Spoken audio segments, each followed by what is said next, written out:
What's your view on minimum wage? What's my view on the minimum wage? I'm in favour of it. I think that it would be a poorer and a weaker society if we didn't have a minimum wage.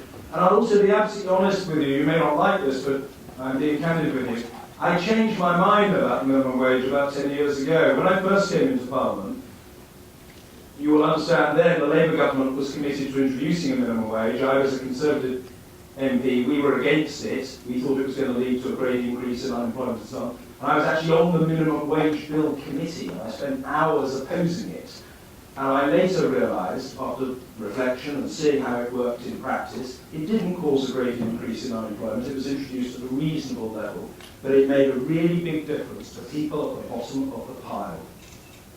It made life more bearable for them, it increased their opportunities, and it has, in my view, been an unashamedly and unreservedly good thing. And I years and years ago, probably 10 years ago, announced that I had been persuaded, I thought I was wrong to vote against it, but I very strongly support it. And I think it is a very considerable achievement that occurred. There were achievements under all governments. It was a very considerable achievement under the last government, for which I think both Tony Blair and Gordon Brown in particular can claim great credit. So again, a straight answer. Right. What about the guy there with the white t-shirt? Yeah. Thank you.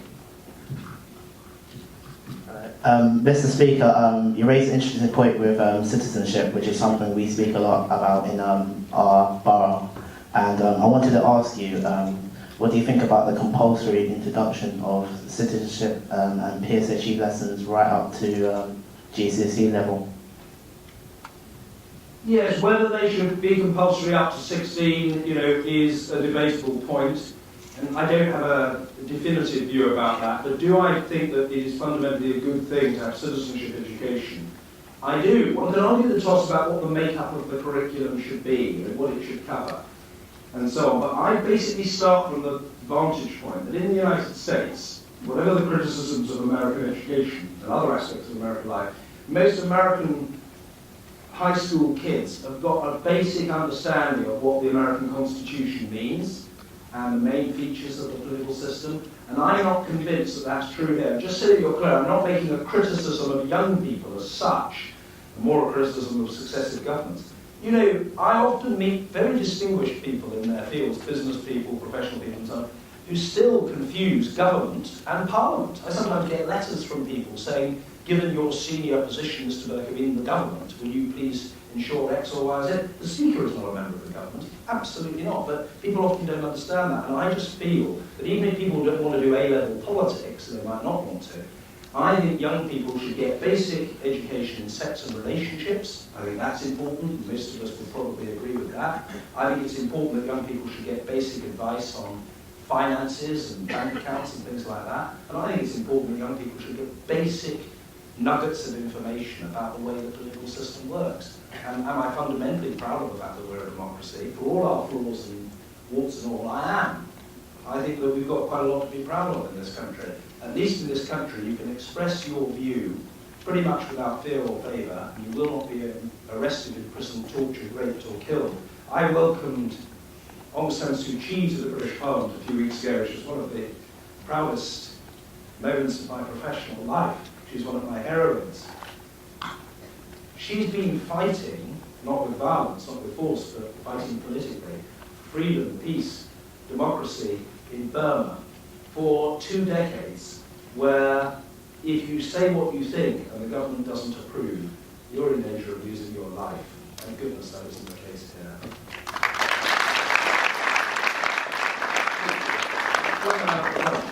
This guy.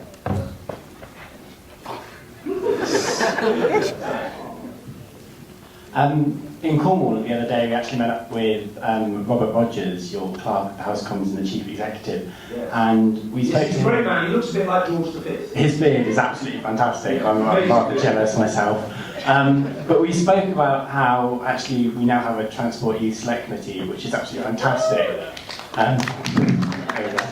And it's a great way to kind of get in straight into Parliament and be a part of the process. And he spoke about how he completely supports it and how he met them the other day and he thought it was an absolutely great idea. Is there anything you think that we can do now to kind of move forward on that one, or anything that you can kind of help with to help us move forward with that? Off the top of my head, I don't know, exactly what I can do, but the answer is, at the very least, I speak to Robert Rogers virtually every day. He's the clerk of the House and a senior official on the administrative side of the House, a very bright guy, and so I speak to him constantly. I would say it's important that it should be up and running, that it should have a clear focus for its inquiries, and that it should take evidence from as wide a variety of young people as possible, including, if I may say so, people beyond the Youth Parliament. I think that the committee should try to ensure that it hears evidence from relatively marginalised young people who might not otherwise have their voice heard.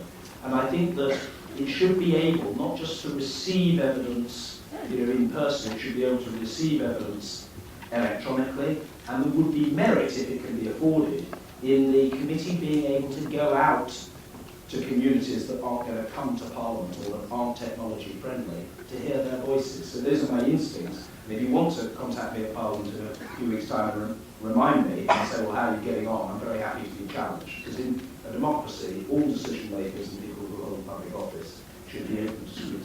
Can I take a question from a young woman? Has to be the last one. What about the young woman who's waving her hand in a frenzied manner? Yes. I don't know why, but you do look in a state of high excitement.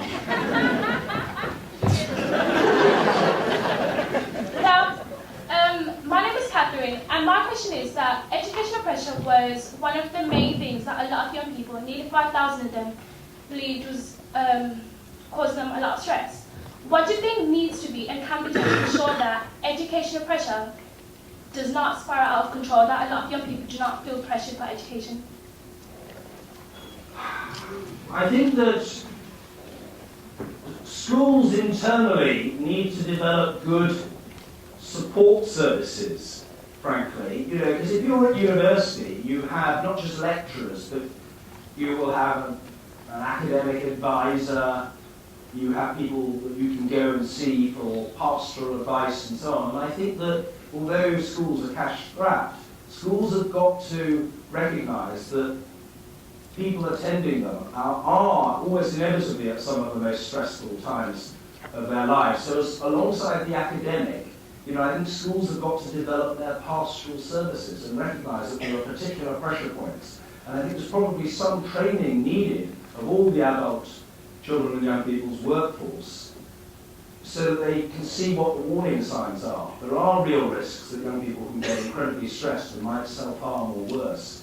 And so I think that up there, as an objective for government, and you might want to challenge Tim Lawton about this when he speaks to you later on behalf of government, must be a commitment to ensure that there is a skilled workforce within the school and the local education authority that can intervene with young people under stress before it's too late.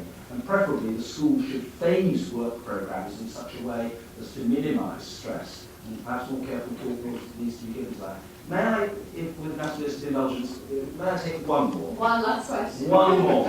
What about the young woman there with the blonde hair? Yeah.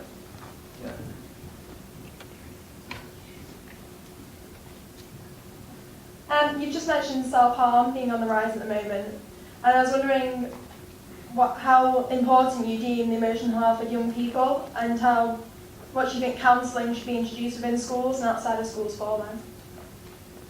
Well, really in a sense consistent with what I said, I'm not an expert on what form counselling should take, but I do think that, in some respects, we're a more prosperous country than we were, and young people have, in some cases, much greater opportunities than many decades ago. But equally, I think the pressures on young people, not least the pressure of advertising, the pressure of the marketplace, the pressure from the media, is much greater than it used to be. So, I'm not sure what form it should take, but I do feel that schools have got to have that as part of their package of services to their customers. And some of you may know, or maybe you don't, but I'm telling you, I have a particular interest in provision for children and young people with special educational needs and disability. My wife and I have 3 kids, one of whom has got some special needs themselves on the autistic spectrum. And we felt that we need specialist help for him, and it's got to be available. And in some local authorities, it's better than in others. you may want to consider that as a possible theme. You know, what do we do to be active in producing an education policy that is more inclusive, that's more sensitive than in the past?